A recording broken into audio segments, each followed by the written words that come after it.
अक्सर लोग दूसरों की बातों में आकर के गलत फैसले ले लेते हैं क्योंकि उन्हें अपनी हुनर का, अपनी हिम्मत का और अपनी काबिलियत का अंदाज़ा ही नहीं होता है और दूसरों की बातों में आकर के गलत डिसीजन ले बैठते हैं, जिसकी वजह से ज़िंदगी भर पछताना ही हाथ लगता है और वो ये पछताते रहते हैं, सोचते रहते हैं काश मैंने उनकी बात नहीं मानी होती, और तब तक बहुत टाइम निकल चुका होता है। इसलिए अपने आप को पहचानो जो आपको सफल व्यक्ति बनाएगी और अपने अंदर इतनी काबिलियत पैदा करो जो गलत सही का डिसीजन ले सके।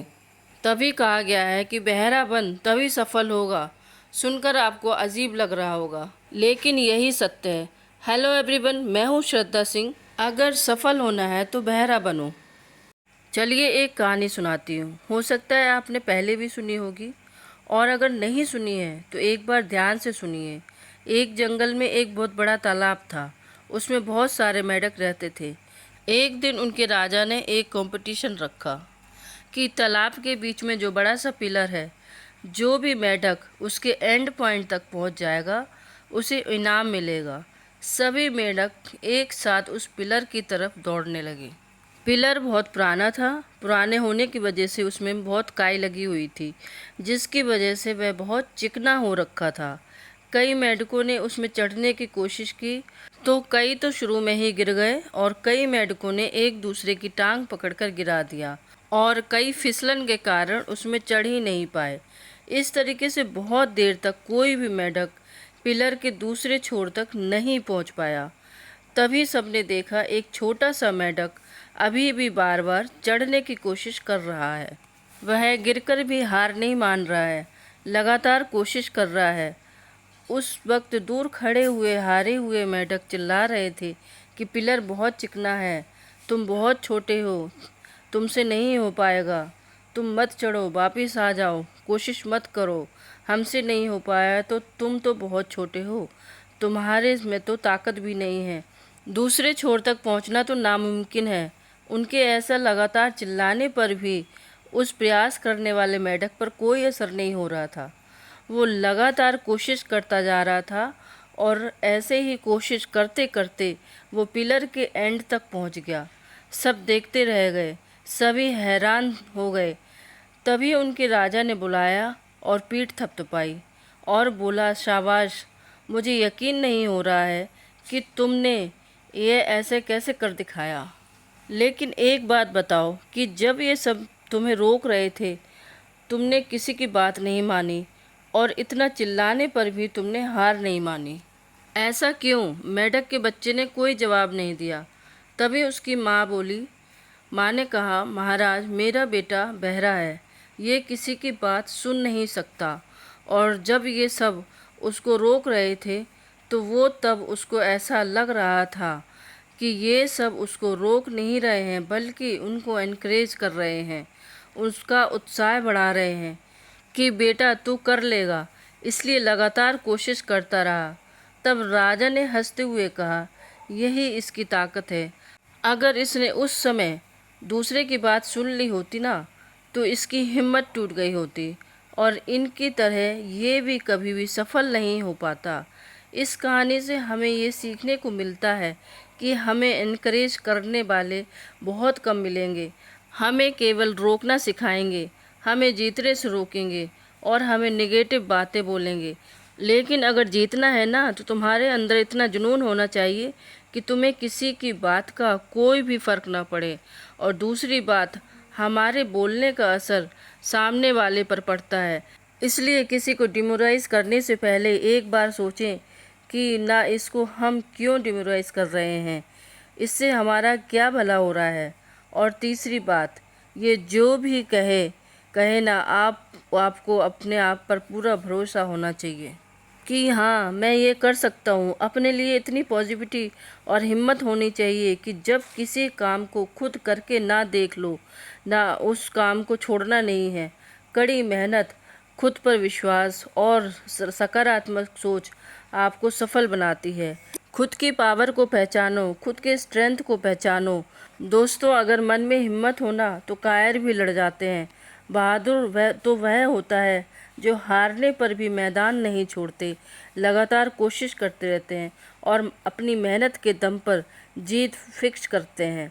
ये जानना बहुत ज़रूरी है कि तुम अपने आप को क्या मानते हो, या खुद को पता हो कि तुम क्या कर सकते हो, कहाँ तक पहुँच सकते हो, कितनी मेहनत कर सकते हो, या फिर तुम उन लोगों में से हो जो लोगों की एडवाइस सुन कर के तय करते हैं कि तुम क्या क्या हो, क्या कर सकते हो, क्या बोल रहे हो, कि मैं ऐसा हूँ वैसा हूँ। तुम डिसाइड करो कि तुम्हें खुद का मालिक बनना है कि या दूसरों के हाथों की कठपुतली। अपनी लाइफ अमूल्य है, अपने अलावा किसी दूसरे को नहीं पता कि आप क्या कर सकते हो। कोई भी आपके सपने का मूल्य नहीं लगा सकता, और आपको मौका भी नहीं देना चाहिए कि कोई भी कुछ भी आकर के बोल दे कि भाई तेरे से नहीं हो पाएगा और तुम इसको मान लो। तुम्हें उनसे ये कहना चाहिए कि भाई तू अपना देख पहले, मुझे समझाने की ज़रूरत नहीं, मैं कर लूँगा। या ये भी कहने की ज़रूरत नहीं, बस अपना काम करना है, आप अपना काम करते जाओ। आप कर पाओगे कि नहीं कर पाओगे, किसी और की राय से नहीं बदलने वाला। किसी को नेगेटिव कमेंट्स और नेगेटिव एडवाइस सुनकर खुद को डिमोरलाइज करने की ज़रूरत नहीं है। तुम अपना बेस्ट करते रहो, तुम्हें एक दिन सफलता ज़रूर मिलेगी। आपको अपनी लाइफ में कई बार ऐसे मौके आए होंगे जो अपने ड्रीम को पूरा करने के लिए पूरी प्लानिंग की होगी और अपने मन को पूरा पक्का कर लिया होगा कि बस मुझे अब यही करना है। और उसके बाद आपके दोस्त और रिश्तेदारों से एडवाइस लेने पर उन्होंने कहा होगा कि भाई ये काम हम लोगों के बस की नहीं है, और वो बोल देता है कि कहाँ कहाँ इन चक्करों में पड़ रहे हो, और वहीं से डिमोरलाइज होने का सिलसिला शुरू हो जाता है। तब आपको ऐसा लगा होगा कि यार मैं तो गलत सोच रहा था कि मैं ये कैसे कर पाऊँगा, मेरी तो प्लानिंग ही गलत थी। क्योंकि जिनसे आप एडवाइस ले रहे थे ना, जिनसे आपको लग रहा था कि इनसे कुछ अच्छा सुनने को मिलेगा, वो लोग आपसे जलते हैं। वो नहीं सोचते कि आप कुछ अच्छा करो, उन्हें पता ही नहीं है कि आप क्या काम करने वाले थे। ज़ीरो नॉलेज पर अपनी एडवाइस दे रहे थे, और आप इतने नॉलेजेबल होकर के भी उनकी एडवाइस को मान करके डिसीजन को बदल रहे थे।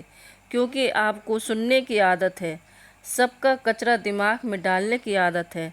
सबका सुन सुन के इतनी नेगेटिविटी और कचरा भर लिया था कि खुद के अलावा बाकी दुनिया सही लगती है, खुद गलत बाकी सब सही है। भाई तुम्हें नेगेटिविटी वाले कचरे को दूर करने के लिए ना दरवाजे बंद करने पड़ेंगे, उस जगह बहरा बनना पड़ेगा, उस मेढक की तरह दूसरों की बातों को इग्नोर करना पड़ेगा, अनसुना करना पड़ेगा। खुद को समझने की कोशिश करो, खुद को कल से बेहतर बनाने की कोशिश करो, अपने मन की सुनो। जिस काम को करके सेटिस्फैक्शन मिलता है ना, वो करो। फालतू एडवाइस से अपने फैसले मत बदलो, वो आपके लायक नहीं है। तेरी जीत तेरी मेहनत ही है जो रंग लाएगी। तेरी जीत तेरी मेहनत तेरे हाथ में है। जो लोग तुम्हें गिराने की कोशिश कर रहे हैं या जो लोग तुमसे जलते हैं, उनसे नफ़रत मत करो, बस शांति से अपना काम करते रहो। क्योंकि वो लोग वो समझ चुके हैं कि आप उनसे बेहतर हो, आपकी काबिलियत को वो समझ चुके हैं, इसलिए वो आपसे नफ़रत करते हैं। इस चीज़ को आपको समझना है और मेहनत करते जाना है। उन्होंने खुद तो कुछ किया नहीं, और वो चाहते हैं कि तुम भी कुछ नहीं कर पाए, और तुम्हें हमेशा तुम्हारे टारगेट से भटकाने की कोशिश करते रहेंगे। बाहरी एडवाइस लेने के लिए तुम बहरा बन जा, क्योंकि जब वो एडवाइस देते हैं तो 90% आपको ये लगने लगता है कि ये काम अब मुझसे नहीं होगा, क्योंकि उस काम को लेकर के आपके मन में गलत धारणा बैठ जाती है और आप ये मानने के लिए विवश हो जाते हैं कि मेरी औकात ही नहीं है इस काम को करने के लिए। एक छोटा सा एग्जांपल देती हूँ। अगर कोई आपसे कहे कि ये ड्रेस आपको आपके ऊपर अच्छी नहीं लग रही है, तो आप उसको मान लेते हैं, चाहे वो ड्रेस आपको कितनी भी पसंद हो, कितने शौक़ से आपने पहनी हो, कितने शौक़ से आपने ख़रीदी हो। लेकिन अगर कोई दूसरा अगर कह देता है कि ये ड्रेस आपके ऊपर अच्छी नहीं लग रही है, तो आप अपने दिमाग में ये बैठा लेते हो कि वास्तव में ये ड्रेस मेरे ऊपर अच्छी नहीं लग रही। एक बात हमेशा याद रखना, कि दूसरों की एडवाइस ना जब तक काम की नहीं होती है कि जब तक वो आपके किसी काम ना आए। इसलिए अपने आप पर विश्वास रखो, नहीं तो हमेशा के लिए पछताना हो जाएगा। और जब भी याद करोगे तब ये सोचोगे कि काश मैंने उनकी बात नहीं मानी होती तो आज मैं सफल होता। हमेशा के लिए आपको पछताना रह जाएगा। इसलिए हमेशा अपने मन की सुनो और अपनी काबिलियत को पहचानो। दूसरों की बातों को इग्नोर करो और दूसरों की बातों के लिए बहरा बन जाओ। अपने हुनर को और अपनी काबिलियत को पहचानो, तभी सफल होगे। अगर असफल भी हुए ना तो पछताना नहीं रहेगा कि हमने ये काम किया ही नहीं था। फ्रेंड्स, आपको कहानी कैसी लगी कमेंट करके ज़रूर बताइएगा। वीडियो अच्छा लगा हो तो ज़्यादा से ज़्यादा शेयर कीजिए, ज़्यादा से ज़्यादा लाइक कीजिए और सब्सक्राइब ज़रूर कीजिए। साथ ही बेल आइकन प्रेस कीजिए ताकि आगे आने वाली सारी नोटिफिकेशंस आपको मिलती रहें। Thanks for watching.